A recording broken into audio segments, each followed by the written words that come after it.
सा सा सा नि सा रे रे रे रे रे रे म ग म रे नि सा सा सा सा सा सा। हम माँ की वंदना 100 बार करते हैं, हम माँ की वंदना 100 बार करते हैं।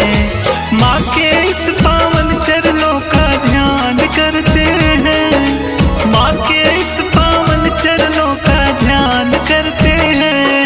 हम माँ की वंदना 100 बार करते हैं।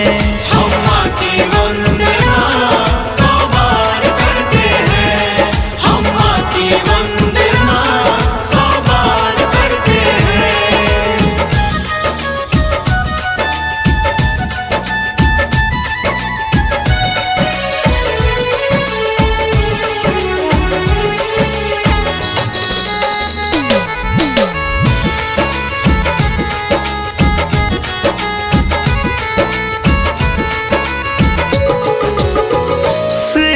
कमल आसन है तुम्हारा, धवल धवल है हंस निराला। हंस वाहिनी ज्ञान दायिनी अम्ब विमल मतिरे, हंस वाहिनी ज्ञान दायिनी अम्ब विमल मतिरे।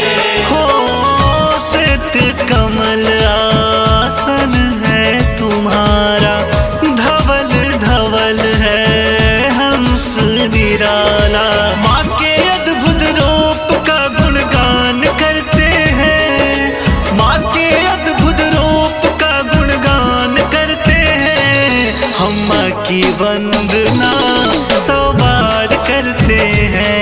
हम माँ की वंदना 100 बार करते हैं, हम माँ की वंदना 100 बार करते हैं।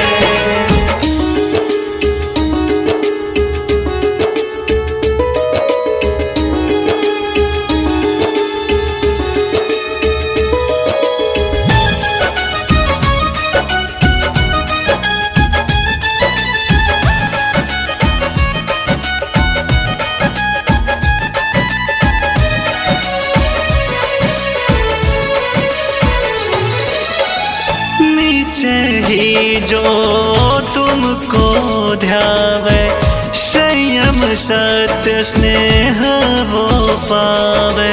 साहसशील हृदय में भर दे स्वाभिमान भर दे, साहसशील हृदय में भर दे स्वाभिमान भर दे।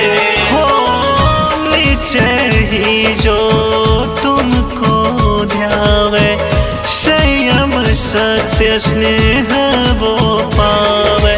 ज्ञान की पावन ज्योति को प्रणाम करते हैं, ज्ञान की पावन ज्योति को प्रणाम करते हैं। हम माँ की वंदना 100 बार करते हैं। हम माँ की वंदना